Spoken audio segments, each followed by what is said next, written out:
What's good with it, y'all? I'm finna react to the scary shit real quick. It's about I don't know.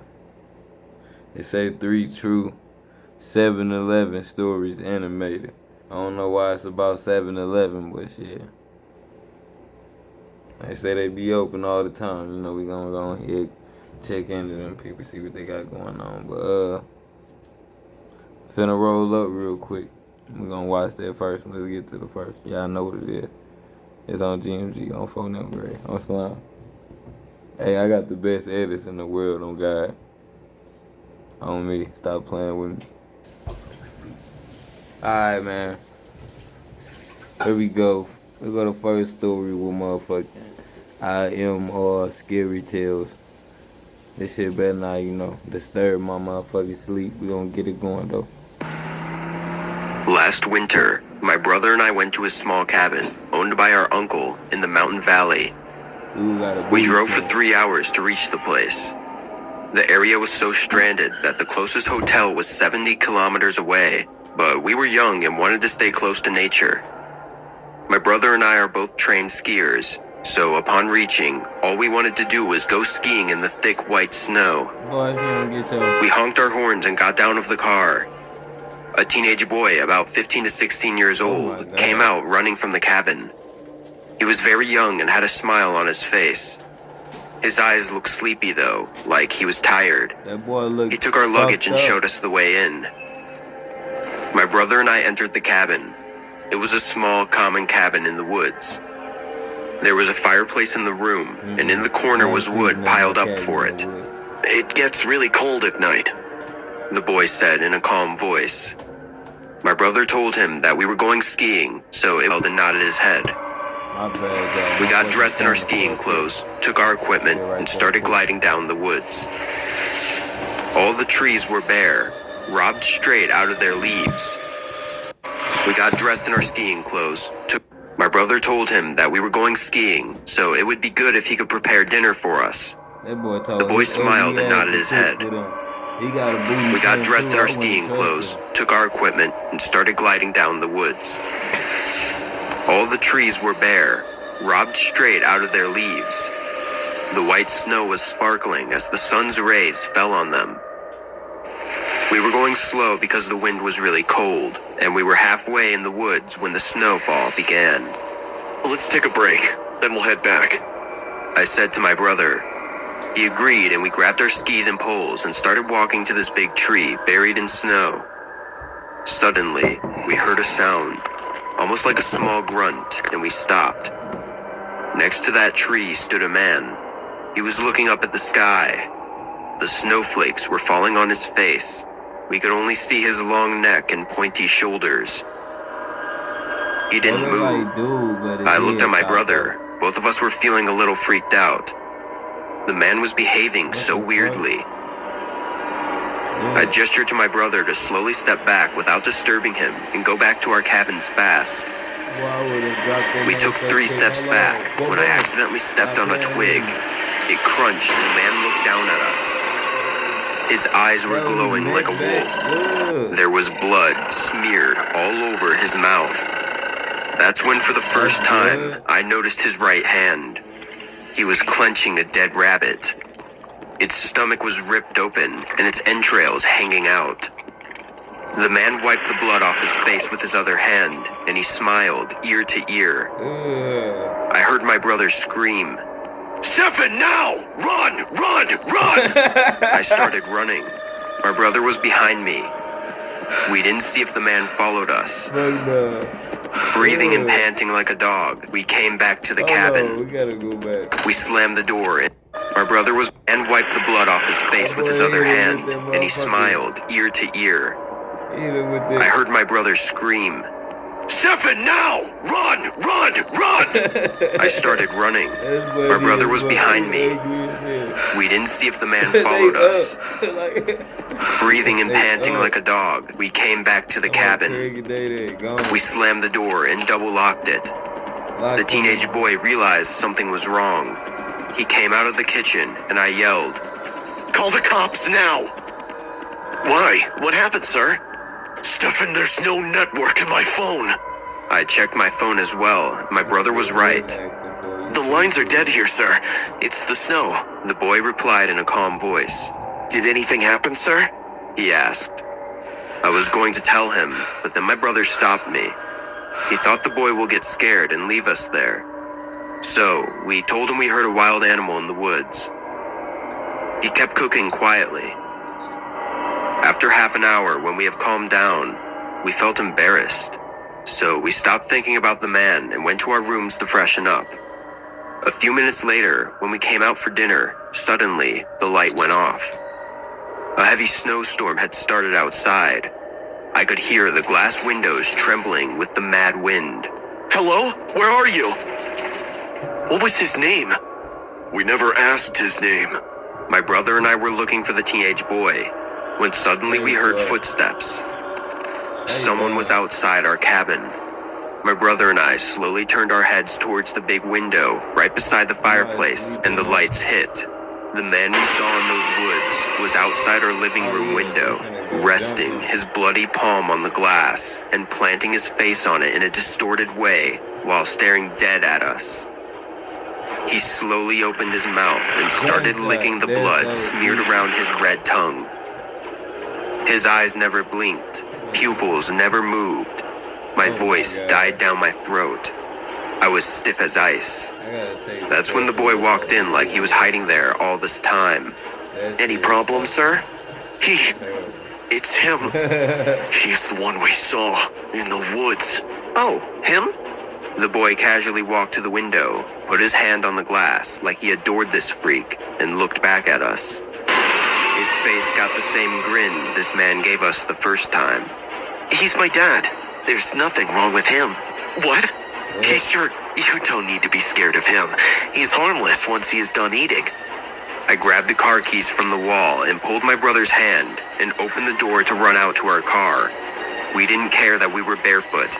We didn't bother that we had no warm clothes on, just in our night pajamas, because all we wanted was to live. We heard the boy laughing and screaming. There's nothing wrong with him. He just loves to hunt for his food. The engine rumbled and we got back to the road. Our luggage... Get paid up to 2 days early with direct deposit. Install the Chime app today and get started. Hey, if you feel suspicious about a schoolmate, coworker, neighbor, relative, or even your lover, you need to watch this now. Luggage was inside, but that to hunt for his food. The engine rumbled and we got back to the road. Our luggage was inside, but that was no time to go back for them. We drove for about 2 hours and found the next hotel. The snowstorm made it excessively risky to drive, but there was no way we were staying with this psycho father-son duo. Once we reached safety, we called our uncle to inform him about this caretaker boy and his father. What my uncle said gave me chills. No caretaker or third-party employee ever worked on that property. The keys are always under the porch rug. The fact that we stayed with a stranger who appeared like nothing but psychos made me sweat in terror. I gave the phone to my brother because I had had enough for the night. He explained everything that had happened in the cabin and informed him about this boy and his father. He called the cops, and the next morning we went to the cabin with them. No one was there. Our luggage was gone. Most likely they took them. We had no money, no clothes, and not even our shoes. The place was swept clean. We called our dad, and he came the second day to pick us up from that motel and also pay the bills. I still remember that incident with dread. God knows what would have happened if they had any weapons. Since then, I've decided that I will never stay in any stranded cabin for my entire life.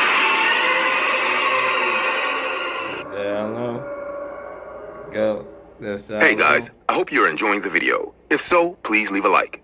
And also, a small percentage of people that watch my videos are actually subscribed. If you want to support this channel and make this channel reach the 1 million mark, please consider subscribing. It's free and you can change your mind later. Enjoy. On the G. On the next. I don't know who might be on the other end of this, but if you're listening to this message, then I might already be dead. I know. You think I'm being too dramatic, but I promise you, I'm really not. Something seriously messed up is going on here. Something dark and twisted. And now that I've found out, I don't think they'll let me get out of here alive. I can hear them outside, hunting for me. It's so dark. I'm hiding in a closet, and I don't know how much time I have left, so... Okay, deep breaths. Deep breaths. I must sound freaking crazy to you, and maybe I am, but I'd like you to hear me out, okay? Please just hear me out. My name is Abigail Walters. I'm 17 years old, and I'm a senior at William Davis High, and... You know what? That isn't important. I don't have time to go into all the details. I'll try, but I think I should focus on telling you how I got here. The winter break just rolled around, and school is out for the next few weeks. Everyone was excited. I mean, who isn't excited about Christmas? The lights, the snow, Mariah Carey. The holidays were set to go great. Until last week. You see, I live alone with my mom. Always have, for as long as I can remember. My father was just some drunk who ran away a couple of years after I was born. It's just been me and my mom since then, and we've always spent Christmas together. This year, though, it was different. Mom got a fancy new job at some insurance company in town a few months ago, and the company called her up to attend a 2-week conference out of town over the holidays. She was flown out across the country, leaving me all alone at home for Christmas. She'd wanted me to tag along with her, but attending a corporate conference halfway across the country sounded even more dreary than spending the holiday alone. So, I told her I'd stay. Why on earth did I tell her that? If only I hadn't... It's no use crying. Tears won't save me now. I've got to stay strong. Okay, deep breaths. So, before Mom left, Caroline Baker came over for dinner at our place. Caroline is... Well, I don't know who Caroline is anymore. She used to be my best friend. We met in freshman year, and we've been super tight ever since. She'd spend every winter with her family in the woods. Her parents liked to hunt. She said it was a family tradition. Something they'd been doing for ages, apparently. They'd built a nice little cottage in the woods where they'd camp out for about a week before driving back to town when Christmas was over. This time, Caroline offered to take me along. It was a no-brainer. With Mom being gone and Caroline offering, it was the only logical course of action for me to take. A fun Christmas in the woods with my best friend and her family. What could go wrong? We've been searching the house for almost an hour now, Dad. Where is she? Patience, love. She's still in here. I'm sure of that. Maybe you're mistaken. Picking up an old scent or something? No, it's her. You don't forget the smell of young blood. It's different. Richer. Trust me, she's close. All right, then. But I'll be damned if I spend another 30 minutes searching for her when there's stew getting cold in the kitchen. We can always warm the stew back up. Not a big deal. But this? Come on. No use standing around. Let's keep looking. Well,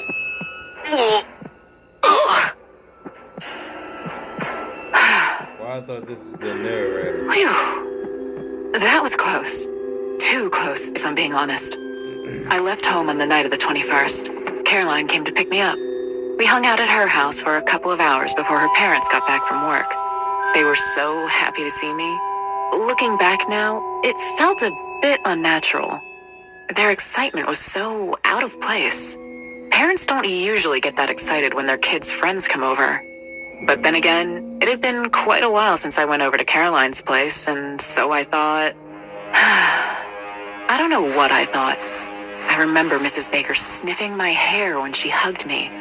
And I couldn't be sure at the time, but now I'm pretty sure I heard Mr. Baker's stomach rumble. Like he was hungry or something. I should have known something. I remember you saying, I won't forget the life jackets. Who talks like that? You apparently. Can we watch the replay? I would love it. This What Really Happened replay is brought to you by...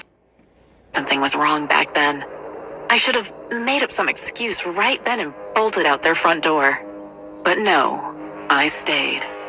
On the morning of the 22nd, Mr. Baker informed us that we'd be driving up to their cabin in the woods. Caroline had told me once that usually they left town on Christmas Eve. That was the second red flag. We were leaving 3 days early, and it was frantic, almost desperate. When I asked Caroline about the change, she simply told me that plans had changed. What plans? I had no idea, but I tagged along regardless. This was my best friend. I had nothing to fear. I remember pulling up into the dirt track that led to the cabin and seeing it for the first time. It stood at the end of the narrow road, its dark windows like gaping sores on a corpse. I remember our conversation on the way to the house. Real quiet, isn't it? Yeah, that's why we love it. The perfect place for a hunt. At this point, I knew something was definitely wrong. They lit the candles in the cabin and led me to the dinner table. The next thing I felt was a strike to my head by some blunt object. I think it was a candelabra. I didn't really get a good look at it before I passed out. I woke up in the kitchen sometime later, strapped to a creaky wooden table in a dimly lit kitchen. In the dark, I could make out forms of what looked like other humans, strapped to tables like me. None of them were moving. My breath caught in my throat. I tried to wiggle my way out, but the binds would not budge. Mrs. Baker walked into the kitchen, sharpening a pair of butchering knives.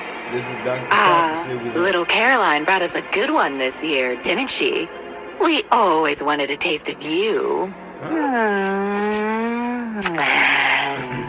Oh, yes. How juicy you'll be in the stew. Mrs. Baker, what are you doing? I don't understand. Christmas came early, love. Perhaps not for you. But when we're done, I'm sure you won't mind one bit. She turned around to inspect a pot of stew with pieces of meat bubbling over a fire. I gagged as soon as I realized what was going on. These people were going to eat me. Mrs. Baker went to one of the other tables and began hacking and slicing. I saw an opportunity in her absence. One leg of the table I was tied to was shaky, creaking in protest as I struggled. Luckily, as I was next to a wall, I managed to gently rock back and forth until I gathered enough momentum to push myself off of it. The table landed on its side, with me still on it. It splintered with a loud crack, loosening the ropes that bound me. Mrs. Baker turned around when she heard the sound. She screamed like an animal and charged at me with her knives. I reached for the broken leg of the wooden table and swung at her head with all the force I could muster. She folded to the floor, but I didn't wait around to see the extent of the damage. I bolted out of the kitchen and towards the front door. Unfortunately, Carol and her dad were on the front porch. There was no way I could sneak by unnoticed. I had to get out of sight as soon as possible, so I ran upstairs to the attic. It was dark and dusty and quiet, but at least it was safe. I found an old drawer big enough to crawl into, and have been here ever since. Thankfully, my phone was still in my jacket pocket. It has a low battery and there's barely any signal out here, so I don't know what good it'll do. At least I was able to tell this story. Maybe someone, sometime in the future, will find it and hear my story. Or maybe not. It's just past midnight. I'm tired. I'm hungry. I'm sore. I don't know how much longer I can hold out here. It's been a little over an hour and they haven't found me yet. Maybe they think I managed to run away, which is a good thing, I guess. But how on earth am I going to get out of here without being seen? Hey guys, my name is Robert. Maybe everyone who knows me around here knows that I'm just another local doctor, but I used to work in the big city. When everyone knows that I worked in such a central and populated place, they all ask me, how could I go back to a small town, since the pay is less and the days are more boring? My answer is just simple. I did not come in search of tranquility, nor to be close to my family. I only came out of fear. Fear that those people who tried to kill me in the most cruel and ruthless way possible do not find out that I'm still alive and come to finish the job. It all started when I was just a nurse. I had just graduated from university and was one of those young aspiring doctors who would give everything for a chance to prove themselves. The dream of every newcomer was to save a person's life in a major surgery.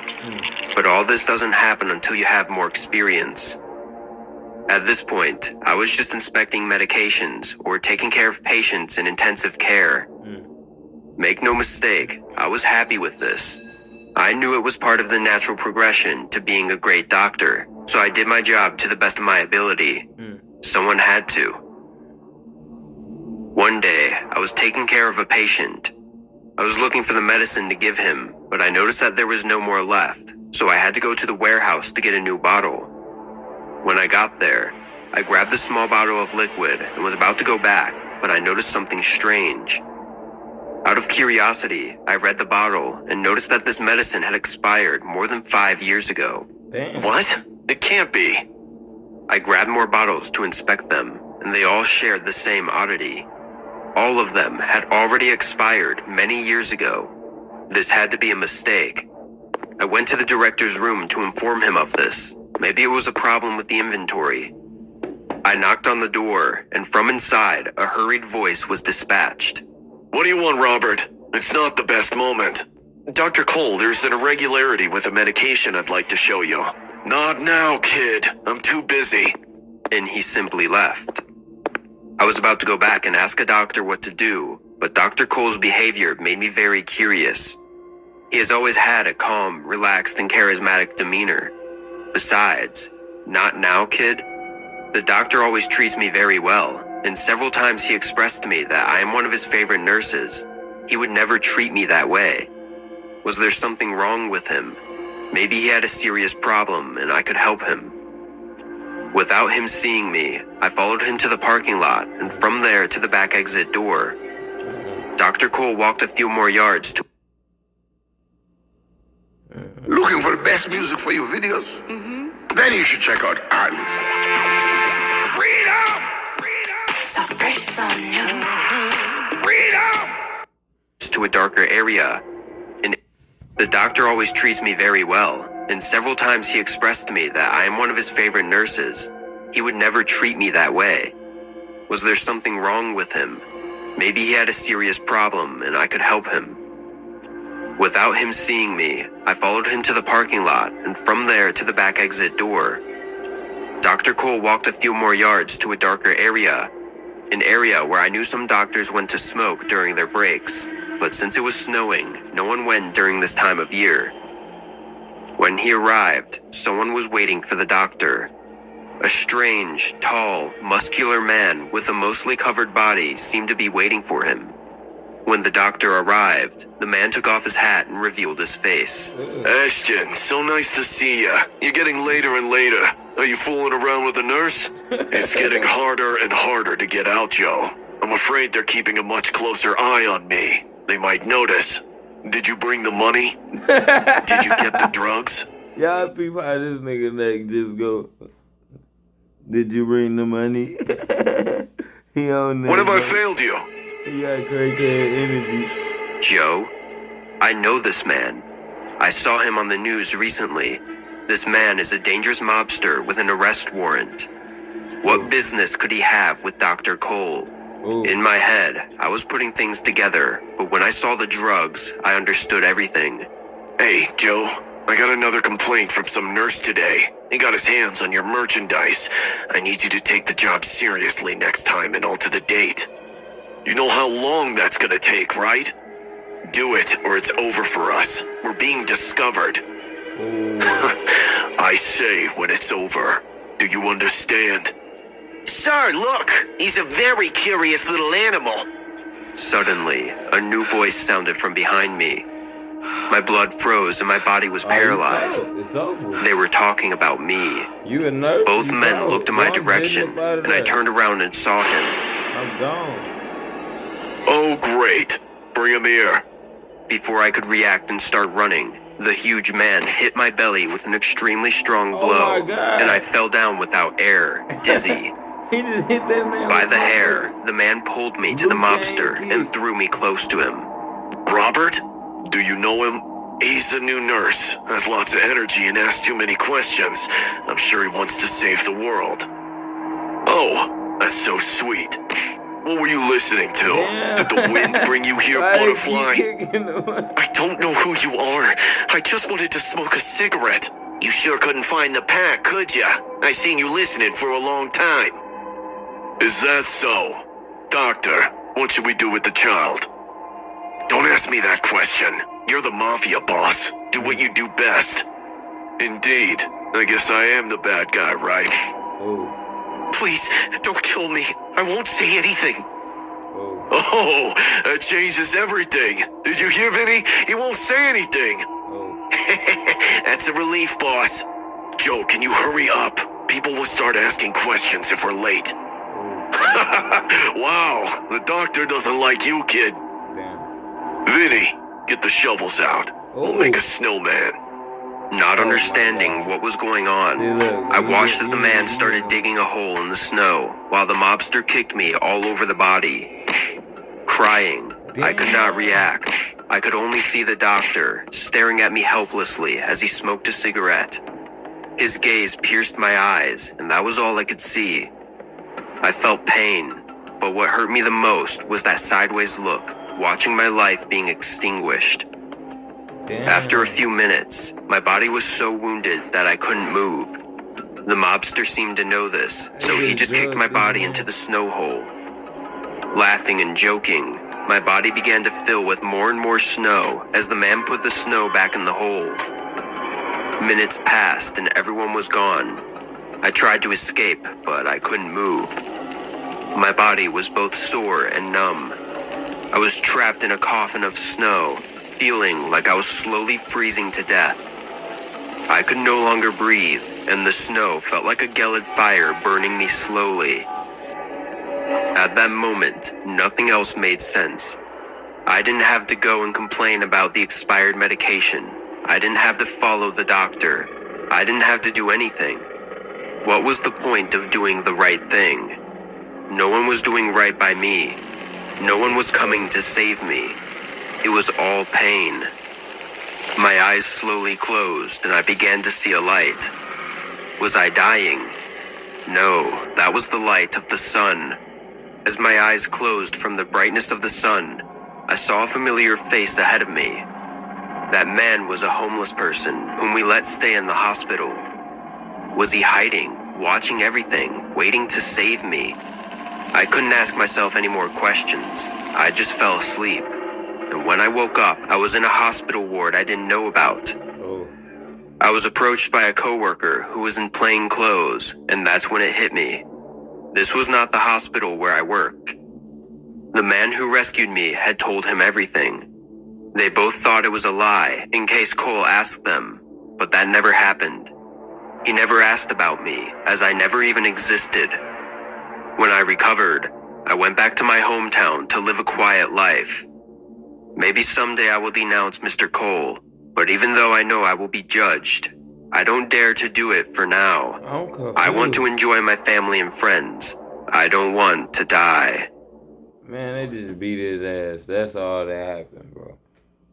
Y'all let me know what y'all think. That was a good little thing. Y'all rate that. This is probably To get fee-free overdraft up to $200, install the Chime app today and get started.